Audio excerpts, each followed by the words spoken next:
Amazon hot box. कहानी की शुरुआत रेटिका आइलैंड से होती है, जहां के कैद से एक लड़की भागने की कोशिश करती है, लेकिन वो जैसे ही बाहर निकलने वाली होती है तभी वहां की वार्डन इंगा उसे शूट करके मार डालती है, जिसके बाद वहां के मगरमच्छ उसकी डेड बॉडी को खा जाते हैं। अगले सीन में हम इसी आइलैंड के एक आदमी को देखते हैं जो अपने साथ 3 लड़कियों को लेकर आ रहा होता है। दरअसल ये लोग इस आइलैंड पर आने वाले को पकड़ लेते हैं और यहाँ की जेल में डाल देते हैं। फिर वो आदमी उन तीनों लड़कियों को अपने साथ ले जाता है और जेल में बंद कर देता है। इसके बाद हमें नेशनल इंटेलिजेंस का हेडक्वार्टर दिखाया जाता है। दरअसल यूएस गवर्नमेंट उस आइलैंड के जेल को डिस्ट्रॉय करना चाहती है ताकि वहाँ के लोगों को फ्रीडम मिल सके, जिसके लिए उन्होंने ये ऑपरेशन शुरू किया है। इसके बाद चीफ अपने एक नए एजेंट को उस आइलैंड पर भेजती है और उसे इंगा से बचकर रहने के लिए कहती है। दूसरी तरफ गार्ड उन तीनों लड़कियों को सेल में ले जाकर बंद कर देता है और उन्हें एक ड्रेस पहनने के लिए देता है। तभी हम वहाँ पर होन और डैंग नाम के 2 आदमियों को देखते हैं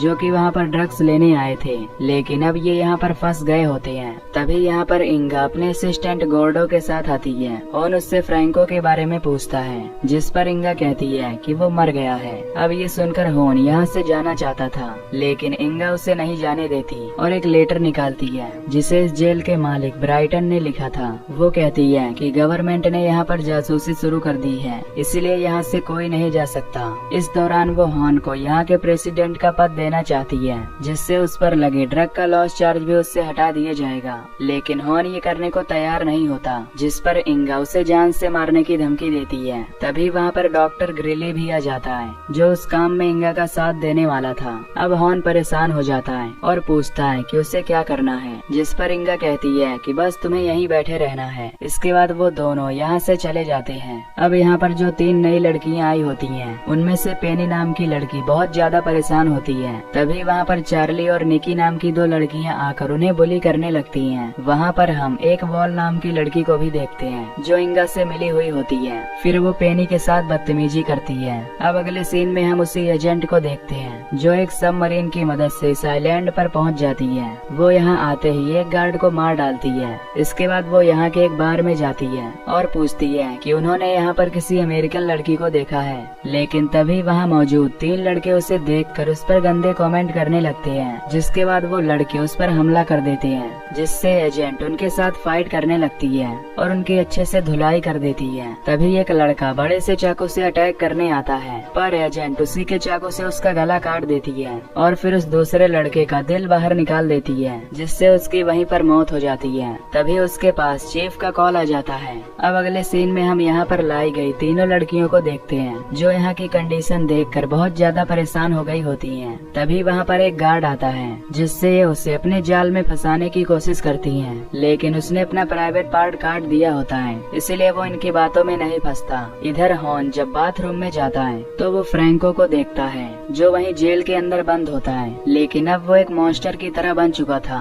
दरअसल इंगा ने उसके साथ कुछ एक्सपेरिमेंट किया होता है और उसका एक्सपेरिमेंट पूरी तरह से सक्सेसफुल नहीं हुआ था, जिससे फ्रैंको की ये हालत हो गई है। अगले सीन में हम पेनी के साथ वाली 2 लड़कियों को देखते हैं। वो दोनों यहाँ पर एक छापा मारने का प्लान करती हैं, पर तभी वॉल अपने दोनों चमचों के साथ वहाँ आ जाती है और चार्ली से उसके साथ फाइट करने के लिए कहती है। अब चार्ली के ऐसा न करने पर उसे सजा मिल सकती थी, इसीलिए उसे पेनी से फाइट करनी पड़ती है, जिसके बाद पेनी चार्ली को पीट कर उसका बुरा हाल कर देती है। तभी वहाँ पर गार्ड आ जाता है और उन दोनों को अलग कर देता है। इसके बाद हम एक लड़की को देखते हैं जिसे इंगा ने बर्फ पर खड़ा करके लटकाया होता है। इंगा डॉक्टर से बताती है कि वो एक टॉर्चर करने वाली मशीन बना रही है जिससे किसी को भी बुरी तरह से टॉर्चर किया जा सकता है। अब इंगा उसे अपना डेमो दिखाना चाहती थी, जिसके लिए वो उनमें से एक लड़की को लेने जाती है, लेकिन जाने से पहले वो उस लटकी हुई लड़की को मार देती है। इसके बाद हम उस एजेंट के चीफ को देखते हैं जो यहाँ पर आकर उस एजेंट को डांट रही होती है, क्योंकि वो अंडर कवर एजेंट की तरह काम नहीं कर रही और एक गलती की वजह से उसकी जान खतरे में पड़ सकती है।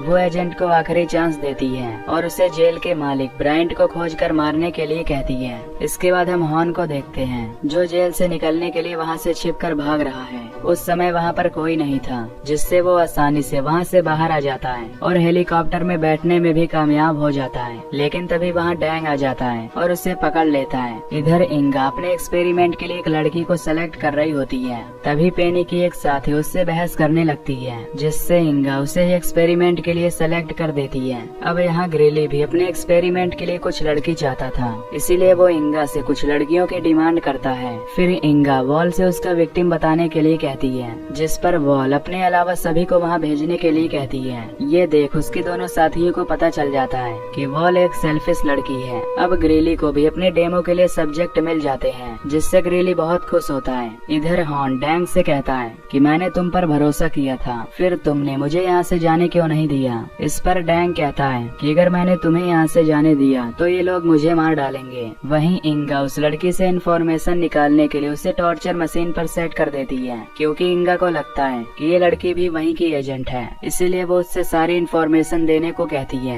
लेकिन वो लड़की उसे कोई भी जानकारी नहीं बताती। इसके बाद इंगा गोर्डो से टॉर्चर मशीन ऑन करवाती है, लेकिन तभी इनकी मशीन अच्छे से काम नहीं कर पाती और उस लड़की को एक झटके में ही मार देती है। ये देखकर इंगा को बहुत बुरा लगता है, क्योंकि उसने इस मशीन पर अपना काफी टाइम दिया था। इसके बाद हम बाकी लड़कियों को देखते हैं, जिन्हें एक चैम्बर में बंद करके रखा गया होता है। तभी पेनी के चैम्बर में एक बड़ा सा सांप आ जाता है, जिसे देख वो बहुत डर जाती है। पर तभी एक गार्ड वहाँ आ जाता है और उसे वहाँ से बाहर निकाल लेता है। इसके बाद हम एजेंट को देखते हैं, जो अब इस जेल के पास आ गई है और यहाँ पर नजर रख रही है। फिर हम देखते हैं कि सभी लड़कियाँ खाना खा रही हैं। तभी वहाँ पर इंगा और ग्रेली आते हैं। तब उनमें से एक लड़की अपने साथी के बारे में पूछती है, जिस पर इंगा बताती है कि वो अब मर गई है और वो सभी उसी का मांस खा रही हैं। ये देखकर सभी लड़कियां परेशान हो जाती हैं। इसके बाद ग्रेली अपना एक्सपेरिमेंट शुरू करता है। फिर वो और इंगा दोनों गैस मास्क लगा लेते हैं। फिर ग्रेली लड़कियों के पास एक अजीब सी गैस छोड़ता है, जिसके कुछ देर बाद सभी लड़कियों के अंदर सेक्स करने का एक्साइटमेंट आने लगता है और वो धीरे धीरे और भी बढ़ने लगता है। इसके बाद ग्रेली खुद सेल के अंदर जाता है और अपने एक्सपेरिमेंट को सक्सेसफुल होते हुए देख खुश होता है। अब लड़कियों की एक्साइटमेंट इतनी बढ़ जाती है कि वो खुद को ही टॉर्चर करके मारने लगती हैं। ये देख इंगा ग्रेली से उस एक्सपेरिमेंट को रोकने के लिए कहती है, जिसके बाद गोर्डो ये सब बंद कर देता है। फिर हम हॉर्न और डैंग को देखते हैं। हॉर्न उसे यहाँ से बाहर निकालने का प्लानिंग कर रहा होता है। तभी एजेंट वहाँ पर आ जाती है और उनसे पूछती है कि उनमें से ब्राइंट कौन है। वो हॉर्न को ब्राइंट समझकर उस पर गन तान देती है। ये देख हॉर्न उसे समझाता है कि तुम्हें कोई मिसअंडरस्टैंडिंग हुई है, लेकिन एजेंट उसे शूट करने जाती है पर उसकी गन एक्टिवेट नहीं होती, जिससे हॉर्न की जान बच जाती है। ये देख डैंग उसे गन एक्टिवेट करने के लिए बताता है। तब हॉर्न उससे पूछता है कि तुम किसकी साइड से हो। अब एजेंट हॉर्न को शूट करने वाली होती है। तभी डैंग एक ट्रिगर दबा देता है, जिससे एजेंट के नीचे एक गड्ढा हो जाता है। फिर डैंग हॉर्न को बताता है कि ये बहुत ही गहरा है और वहाँ से निकलना इम्पॉसिबल है। तभी इंगा और ग्रेली भी वहाँ आ जाते हैं। हॉर्न सोचता है कि एजेंट अब मर गई है, इसीलिए वो इंगा से खुद को जाने देने के लिए कहता है, लेकिन इंगा फिर भी उसे नहीं जाने देती।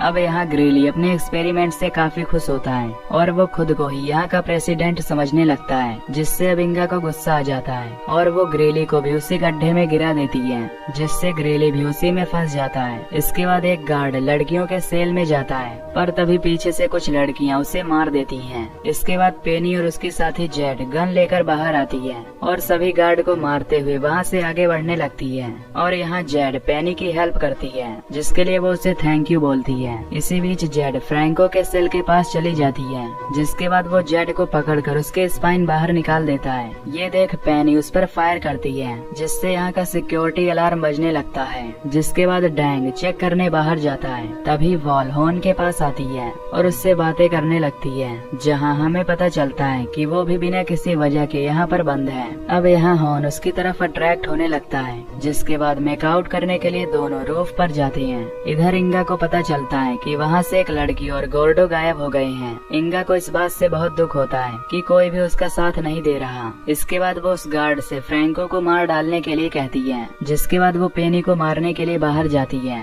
जहाँ हम देखते हैं कि वो यहाँ से भाग रही होती है, पर शायद उसकी किस्मत ही खराब थी। इंगा उसके पैर पर शूट कर देती है, जिससे पेनी वहीं पर गिर जाती है। तभी इंगा के पास गोर्डो आता है और उससे कहता है कि उसने टॉर्चर मशीन को ठीक कर दिया है। ये सुनकर इंगा काफी खुश होती है और और गोर्डो को गन देकर वहाँ से चली जाती है। इधर पेनी किसी तरह से समुद्र के किनारे पहुँचती है और वहाँ से टेलीफोन निकालती है और तभी हमें पता चलता है कि वही एजेंट 5 है। इसके बाद वो इस जगह को डिस्ट्रॉय कर देने के लिए बोलती है। इधर हम देखते हैं कि गार्ड फ्रैंको को शूट कर रहा होता है। तभी वहाँ पर 2 और गार्ड आते हैं। जब एक उसके नजदीक जाता है तो वो उसका हाथ जख्मी कर देता है और उसकी गन ले लेता है। इधर वॉल हॉर्न से मिलकर यहाँ से निकलने का प्लान बनाती है, पर हॉर्न यहाँ से जाने से पहले कैश लेना चाहता था। तभी चीफ यहाँ पर आ जाती है। ये देख दोनों नीचे की तरफ भागते हैं और चीफ इन पर अटैक करने लगती है। फिर दोनों किसी तरह बचकर नीचे चले जाते हैं, जिसके बाद हॉर्न कैश से भरा बैग लेने चला जाता है। वहीं वो तीनों गार्ड फ्रैंको को मारने वाले होते हैं, लेकिन तभी चीफ उन पर फायरिंग करके उन्हें मार देती है। इसके बाद हम इंगा को देखते हैं, जो अपनी बनाई हुई मशीन का खुद के ऊपर ही टेस्ट करने वाली होती है। फिर गोर्डो उस मशीन को ऑन कर देता है, जिससे मशीन उसे टॉर्चर करने लगती है, लेकिन इंगा को इसमें भी मजा आ रहा होता है। दूसरी तरफ अब बाकी के मॉन्स्टर्स भी आजाद हो जाते हैं और यहाँ मशीन इंगा को बहुत बुरी तरह से टॉर्चर कर रही थी। इधर वॉल सामान खोजने नीचे गई होती है। तभी वहाँ बाकी लड़कियाँ आ जाती हैं और उसे बुरी तरह जख्मी करने लगती हैं। इसी बीच हॉर्न कैश लेकर बाहर आने वाला होता है, लेकिन तभी वहाँ फायरिंग शुरू हो जाती है, जिससे उसका बैग नीचे गड्ढे में गिर जाता है। इधर सभी लड़कियाँ वॉल से अपना बदला ले रही होती हैं और अब मशीन इंगा की आंख में ड्रिलिंग करना शुरू कर देती है। इधर फ्रैंको और बाकी मॉन्स्टर्स डैंग को पकड़कर मार देते हैं और अब वो हॉर्न को पकड़ने वाले होते हैं, लेकिन वो उनके हाथों मरने के बजाय वहीं गड्ढे में कूद जाता है। इधर इंगा की बॉडी भी पूरी तरह से जल जाती है, जिससे उसकी मौत हो जाती है। तभी चीफ उस जगह को ब्लास्ट करके उड़ा देती है। तभी हम देखते हैं कि गोर्डो पहले ही वहाँ से बाहर आ गया होता है। तभी हॉर्न भी उसके पीछे से बाहर निकलता है, जो कि गड्ढे से होते हुए बाहर आया था। इसके बाद ये दोनों